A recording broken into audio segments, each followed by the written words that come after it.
what every biker needs. Again, well, affordable, number one. Number two, it has what you need and you're not going overboard, and it fits in your saddlebag. So I want to break this kit down a little bit more for you in this video. All right, so I am very proud to finally announce the official law-abiding biker first aid and trauma kit. You know it's the correct kit and has our stamp of approval.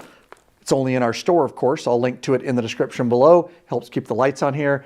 And it has the additional law-abiding biker tag. That is our official stamp of approval. All right, so before we dive into the inside of this and look at all the goodies, let's talk about the outside a little bit.